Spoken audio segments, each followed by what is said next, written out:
This class is about intercultural communication, which is a very important subject when learning about different cultures. So the culture that I've decided to present and learn about is the Huli Papua New Guinea culture. I'm not from this culture, but I have greatly enjoyed learning about it.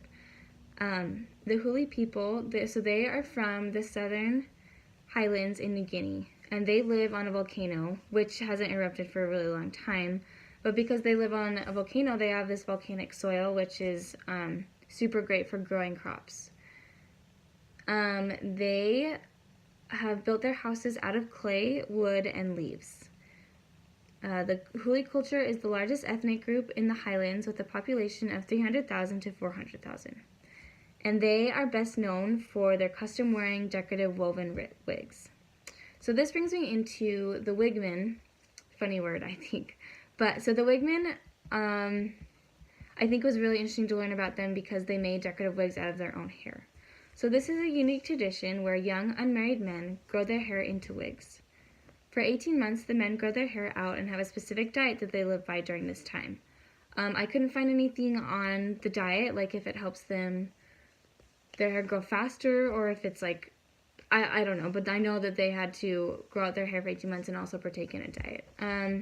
So then once complete, they cut their hair away and it is prepared for being decorated into the wigs.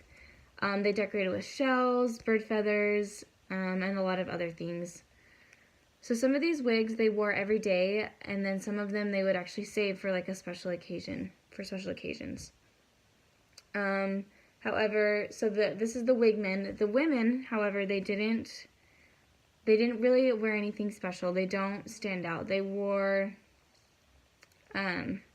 rather a more simpler attire. Like even like for the wedding, when they would get married, they wear like a simple cloth, like a gray simple cloth. They didn't wear white or anything. And then for mourning, they wore black, which is really common in a lot of cultures.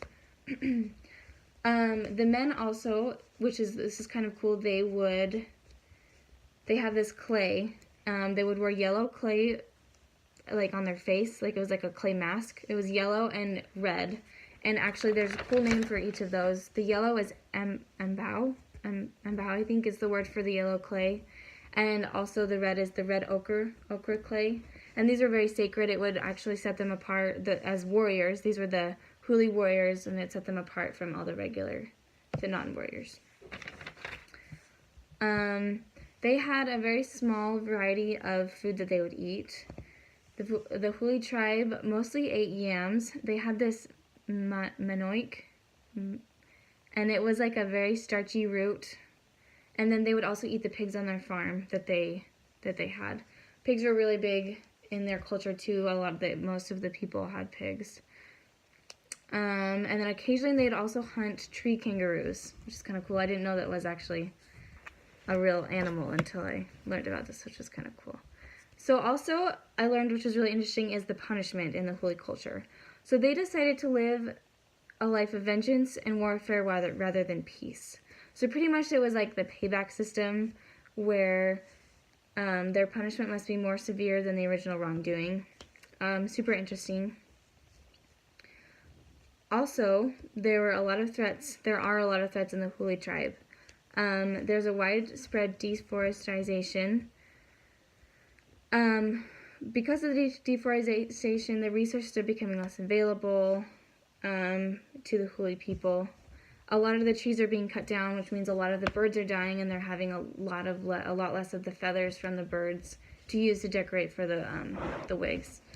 Also, there was an 18 billion Papua New Guinea liquefied natural gas project, and that began to extract natural gas from the highlands and homes of the Huli people. The gas was sent to the capital of Papua New Guinea and sent to foreign markets in Asia. Because of this extraction, Iso Highlands plans on developing more infrastructure such as roads, processing facilities, and airports to bring gas and market on a large scale. So they're building more buildings and roads and stuff, and that, was taking away from their culture.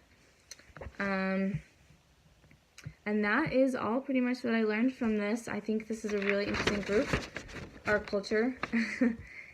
And I hope you enjoy.